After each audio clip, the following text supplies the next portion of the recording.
Hello everyone, this is Priya. Welcome to economics Adda with Priya. आज हम लोग सब्जेक्ट मैटर ऑफ इकोनॉमिक्स अर्थशास्त्र का विषय सामग्री को समझेंगे। So let's begin.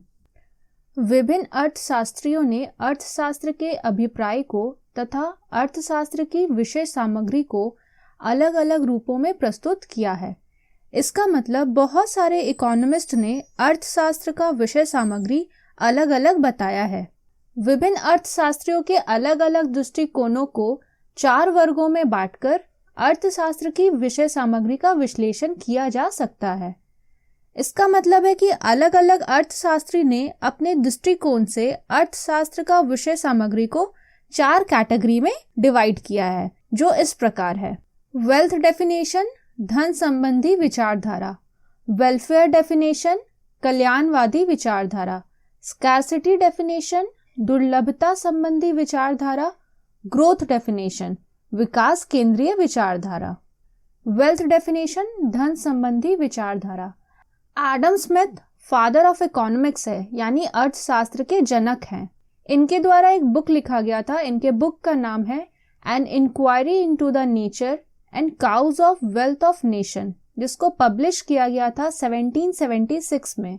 Adam Smith शास्त्रीय अर्थशास्त्र अवधारणा के मुख्य अर्थशास्त्री थे और उनके अनुयायियों ने माना कि उन्होंने अध्ययन किया है कि अर्थशास्त्र में धन क्या है, धन कैसे कमाया जाता है, इसे कैसे वितरित किया जाता है और इसका उपयोग कैसे किया जाता है। इस प्रकार धन अर्थशास्त्र का मुख्य विषय बन गया।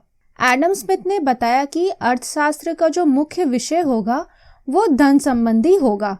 एडम स्मिथ के जो फॉलोअर थे उनका मानना था कि एडम स्मिथ ने अध्ययन किया है, यानी स्टडी किया है कि अर्थशास्त्र में धन क्या होता है, धन कैसे कमाया जाता है और इसे कैसे वितरित यानी कैसे डिस्ट्रीब्यूट किया जाता है और इसका उपयोग कैसे किया जाता है। तो एडम स्मिथ के अनुसार अर्थशास्त्र का जो मुख्य विषय है वो धन है। नेक्स्ट है वेलफेयर डेफिनेशन, कल्याणवादी विचारधारा। कल्याणवादी विचारधारा एल्फ्रेड मार्शल का था। एल्फ्रेड मार्शल के बुक का नाम प्रिंसिपल ऑफ इकोनॉमिक्स था, जिसे 1890 में पब्लिश किया गया था। कल्याणवादी विचारधारा के अनुसार अर्थशास्त्र की विषय सामग्री में उन आर्थिक क्रियाओं को सम्मिलित किया जाना चाहिए जिसका संबंध मानव कल्याण से होता है। इसका मतलब एल्फ्रेड मार्शल के अनुसार अर्थशास्त्र का जो विषय सामग्री है वो धन के स्थान पे मानव कल्याण होना चाहिए। नेक्स्ट है स्कैर्सिटी डेफिनेशन, दुर्लभता संबंधित विचारधारा। दुर्लभता संबंधित विचारधारा प्रोफेसर लियोनल रॉबिन्स का था। इनके बुक का नाम an essay on the nature and signification of economic science था, जिसे 1932 में पब्लिश किया गया था।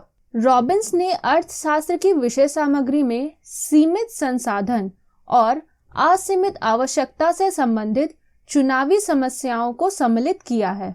इसका मतलब रॉबिन्स के अनुसार अर्थशास्त्र का जो विषय सामग्री होगा वो सीमित संसाधन से असीमित आवश्यकता को कैसे पूरा करे उससे संबंधित चुनावी समस्या होगा।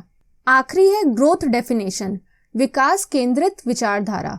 इस विचारधारा को देने वाले प्रोफेसर पॉल सैमुएल्सन थे। सैमुएल्सन के अनुसार अर्थशास्त्र की विषय सामग्री में सीमित संसाधनों के वितरण या आर्थिक विकास दोनों पहलुओं को सम्मिलित किया जाता है।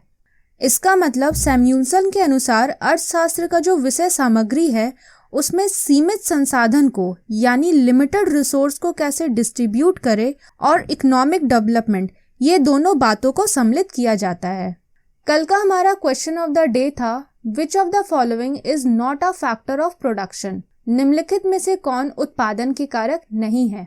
Land, labour, commercial bank, capital. भूमि, श्रम, व्यापारिक बैंक, पूंजी। इसका सही आंसर होगा कमर्शियल बैंक यानी व्यापारिक बैंक। आप लोगों में से बहुत सारे स्टूडेंट ने इसका सही जवाब दिया। आज का हमारा क्वेश्चन ऑफ द डे है, to whom economics is a science of human welfare. किसके अनुसार अर्थशास्त्र मानव कल्याण का विज्ञान है? Adam Smith, Alfred Marshall, Paul Samuelson, J Mill. आप लोग अपना आंसर कमेंट बॉक्स में लिखेंगे। नेक्स्ट वीडियो में हम लोग नेचर ऑफ इकोनॉमिक्स अर्थशास्त्र की प्रकृति को समझेंगे। अगर आप मेरे से कनेक्टेड रहना चाहते हैं तो आप मेरे फेसबुक और इंस्टाग्राम पेज को फॉलो ज़रूर कीजिएगा, लिंक डिस्क्रिप्शन में है। अगर आज का क्लास आपको अच्छा लगा तो मेरे चैनल को लाइक, शेयर और सब्सक्राइब ज़रूर कीजिएगा। Thank you everyone.